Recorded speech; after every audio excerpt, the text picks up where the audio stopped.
Hello, good morning. Once again, my name is Omar Aliu. We are going to discuss on chapter 24, which is money and inflation. Money and inflation evidence. According to Milton Friedman, inflation is always and everywhere a monetary phenomenon based on the following evidence. In every case, when inflation is high for a sustained period, money growth is also high. For instance, or for example, the Latin American inflation, German inflation, hyperinflation from 1921 to 1923. Control experiment, particularly after 1923 invasion of raw government, print money to pay strikers, which inflation is greater than 1 million, as we can see in our next slide.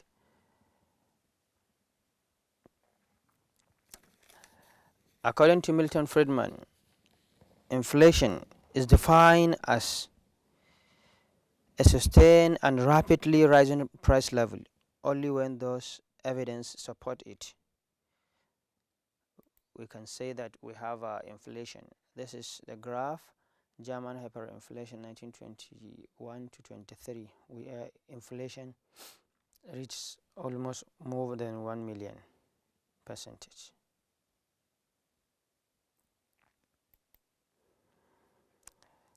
Monetaries and Keynesian view about response to continually rising money supply. As we can see, when we look at the graph, when money supply increases, continually increases, shift this what happened to AD. The AD shift towards right from AD1, AD2, AD3 and AD4. And actual output is greater than the natural output, which brought about increase in wages as AS shift to the left from AS1, AS2, AS3 to AS4. And P, that's the price level, aggregate price level, continually rises from P1, P2 up to P4, that is having inflation. Monetaries and Keynesian view of inflation.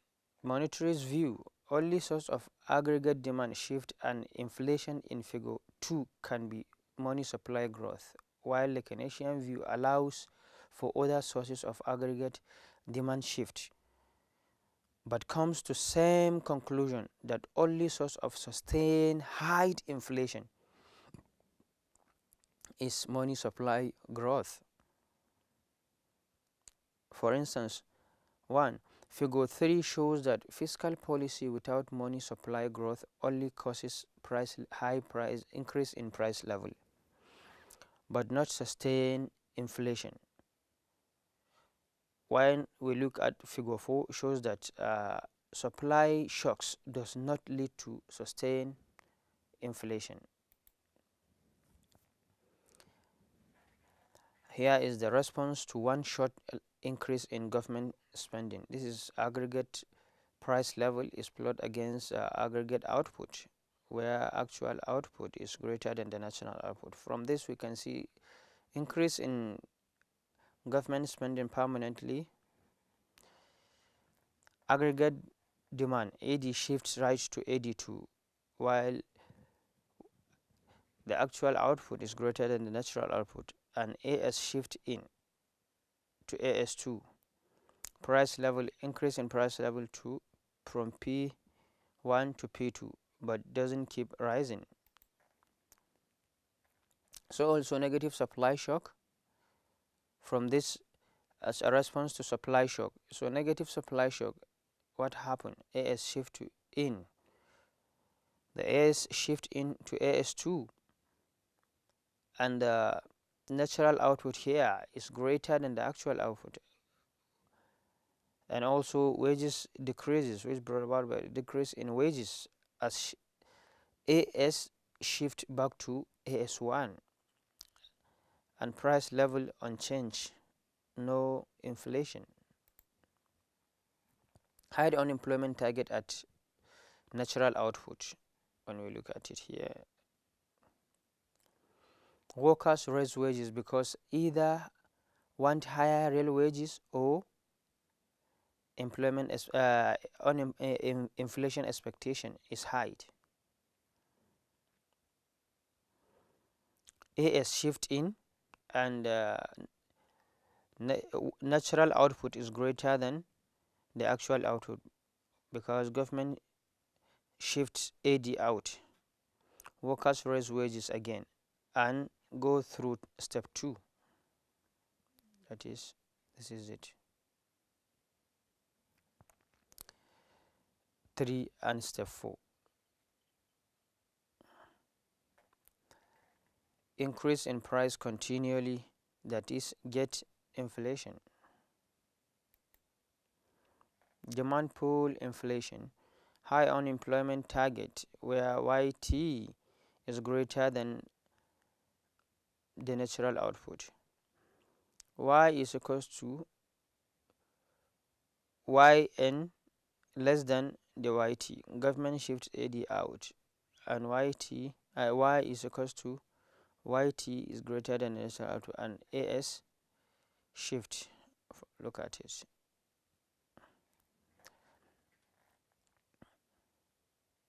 A shift in here, AD out, shift, government shift AD out. Look at it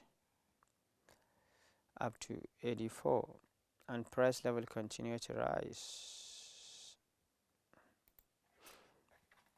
Budget deficit and inflation. Government budget constraints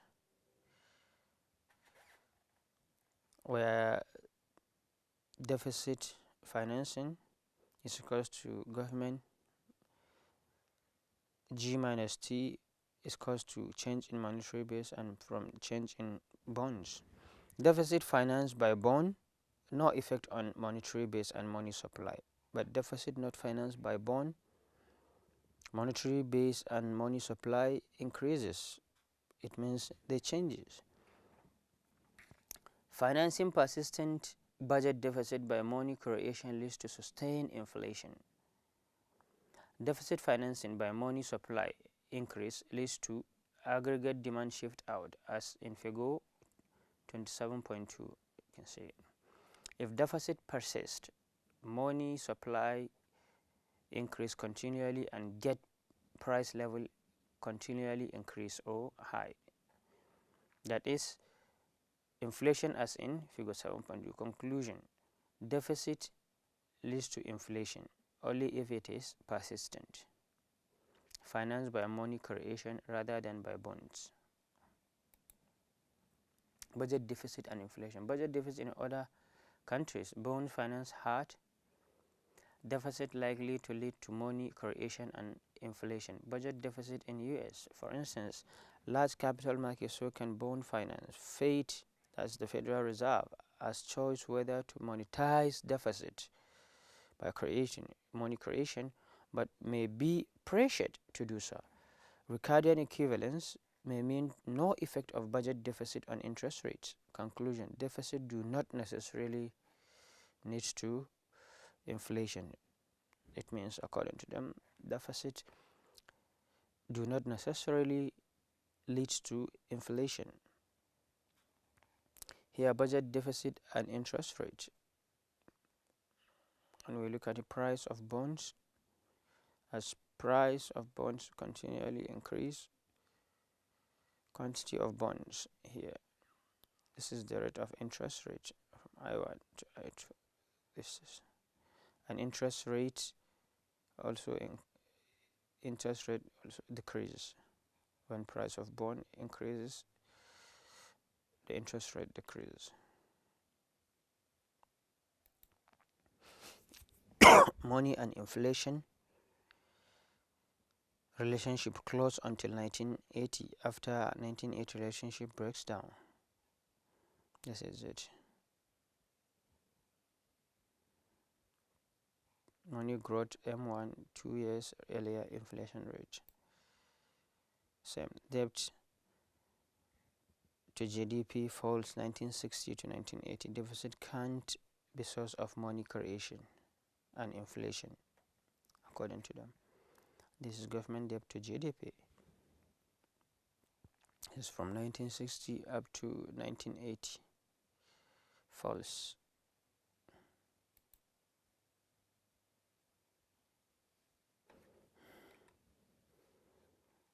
This is the money growth 1976-78. Inflation.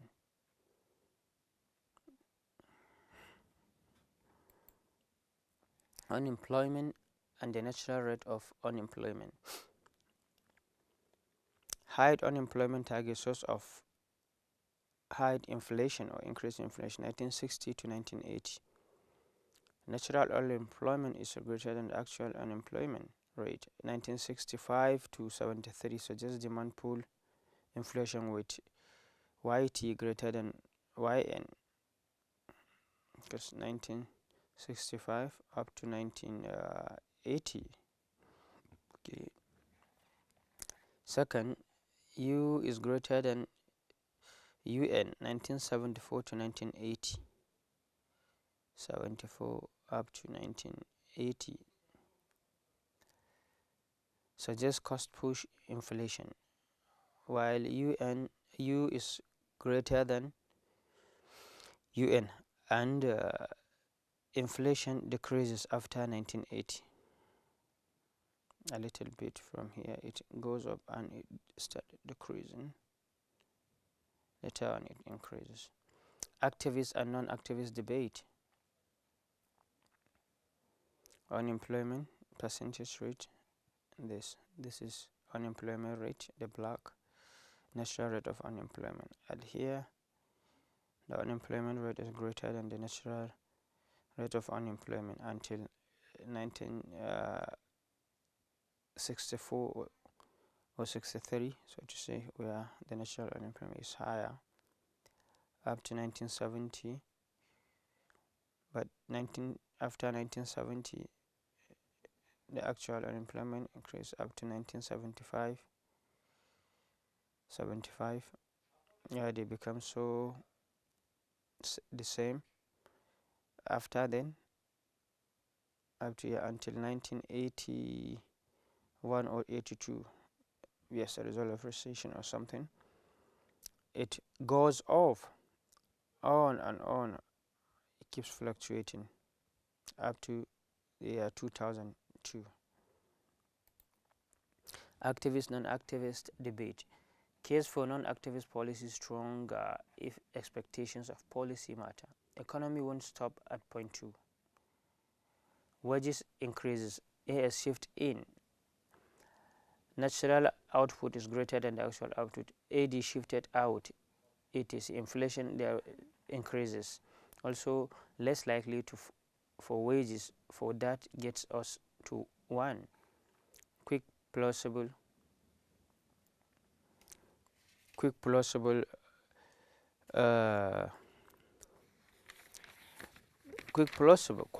plausible that expectations of policy matter to wage setting.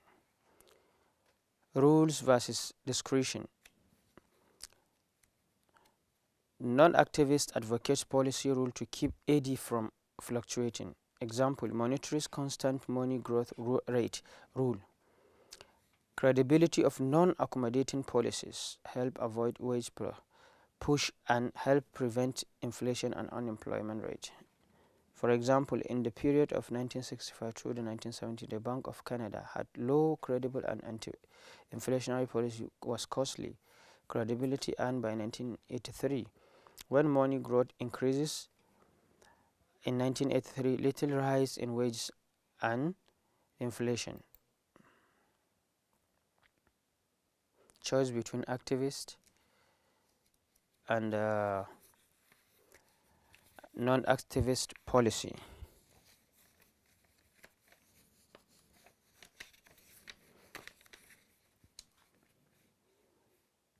Here we see how the aggregate demand shift from AD1 to AD2, where at point A the natural output is greater than the actual output,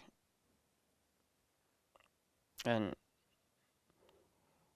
price level was P1, but at P1 prime the AS also shift back to this, and this went back from